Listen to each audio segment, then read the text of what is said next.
have a bit of a confession to make. Despite having a pretty cool computer, there's something I've neglected a little bit. My monitor.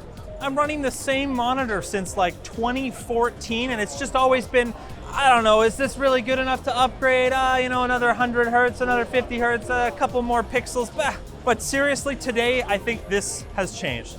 I'm at the ASUS booth at Computex 2024, and they're showing off the ROG Swift OLED PQ27AQ DP, a 1440p OLED 480 hertz monitor. Honestly, I'm just kind of at a loss for words. They had it running the new Horizon game, but we turned the FPS counter on and I was like, it looked great. The pixels were clear, but it was running at 80 FPS. I think they need a little bit better computer for this. But this game, the finals, I lowered all the settings. I turned on DLSS frame gen, and I think we're at 450 FPS now. Close. I don't know how well this is going to come across on camera, but with the response time of OLED pixels and this refresh rate, this is actually nuts. Look at that text. Glacier, La Coin Cafe. I think it's getting a little bit screwy because DLSS frame gen, but I promise you it is astonishingly smooth. Even the gun. You might recognize this display because we did see it at CES briefly, but at that time they were only showing blur busters because it was such an early sample. But now we can actually game on it. Right now we're just playing at 1080p. Definitely not as sharp as it could be. Like if I go in here and go, you know, let's turn up the settings now. I want my OLED premium viewing experience. We can have that. Now we're down to like 300 FPS, but the game looks a lot better, and man, I think I have found my new monitor. I've been an ultra-wide person for like 10 years, and I think it's time to change. Naturally, being OLED, it does have HDR features. I mean, they're saying at a 3% window, it's around 1200 nits, 10% window around 800 nits, and a full screen, you're around 275. It's not the brightest thing we've ever seen, but that is also still pretty bright. Now, with HDR enabled, calibrated, and in the game, whoo, this is what I've been missing. And it's still like, because it's OLED, don't get me wrong, even though we're only getting 100 something FPS right now, it looks smooth. That's because the pixels can refresh so fast that it looks clear, at least. You can definitely tell if you move around really fast that the frame rate is not quite there, but if you had a faster computer or running a game that runs a little bit better, it's pretty much the best of both worlds. You're not, what are you losing here? Maybe peak brightness, or, you know, when they have a QD OLED version of this. Naturally, let's look at the clarity in a more uniform test. Oh my God, this might as well just be a printed piece of paper that's like rolling past. This is actually insane. But I'm sure you're gonna ask, it's expensive, right?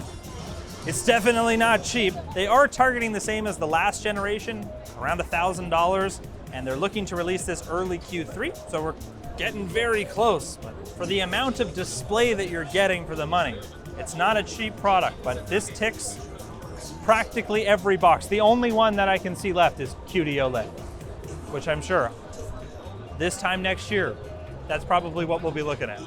I don't know if I can wait though. Just like you can't wait for this segue to our sponsor. Thanks to Private Internet Access for sponsoring our 2024 Computex coverage. Their VPN network spans across 6 continents and 91 countries, letting you access your local catalog of content from all over the globe.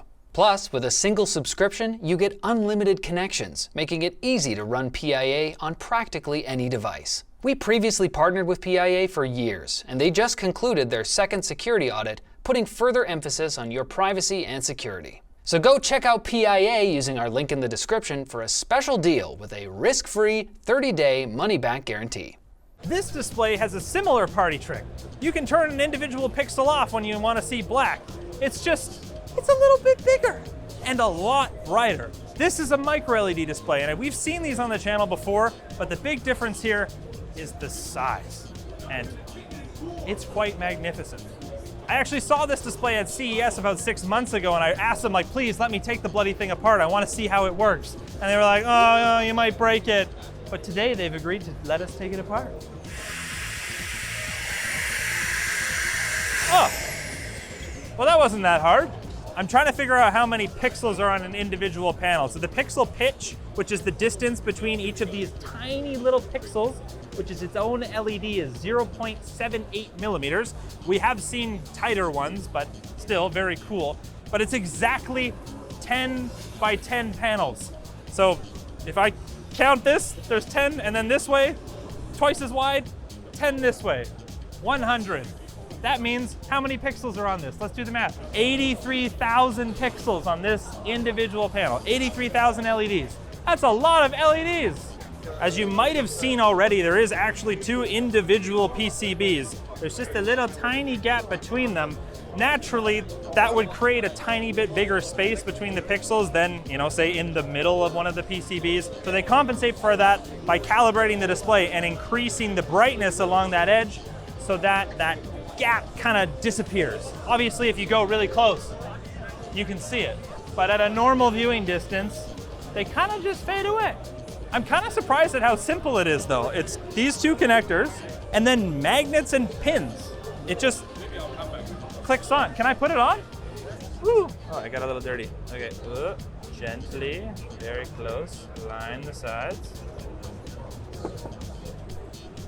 That's actually so easy. Woo! And then on the inside, we can get a bit of a sneak peek at the PCB behind this unit. Not unlike a more commercial tiled display, it's just all connected together with Ethernet. That's how the signal gets to the individual sections and then broken out into the individual panels. It's very commercial style still, but then just distilled down into a much, much easier form factor. There we go. Ah, look at that. There's our Ethernet. So there's like a PCB, the cable's labeled to go to the PCB. There's a little power supply, so it's not power over Ethernet. There's definitely power wires in here. It's less complicated than I thought. I was expecting this to be like a whole operation, but it's just a fancy vacuum. Like I mentioned before, 4K, but the peak brightness is 1600 nits. It's 97% DCI P3 color gamut coverage according to ASUS. 1,000,000:1 contrast ratio, which sounds a bit strange, right? Like OLED, the big thing with micro LED is you can turn off an individual pixel, or LED for that matter. So in theory, it's infinite to 1, but maybe I guess there's just a little bit more reflection when the display is off, so they're like, 1,000,000:1, close enough. But my God, just look at the thing. From this distance, can you see the lines, Dennis? It's kind of hard to see sometimes. Like, it's there. You can see the line, but you just walk back this way, and it all just melts into one giant, really bright, high contrast display. I found one more monitor that you're not gonna believe. It's not this one though. It's in here. See? It's an OLED on an AIO, but not just any OLED. It's a flexible OLED on an AIO. I don't know why, but I like it. And I like you, so get subscribed and see you later.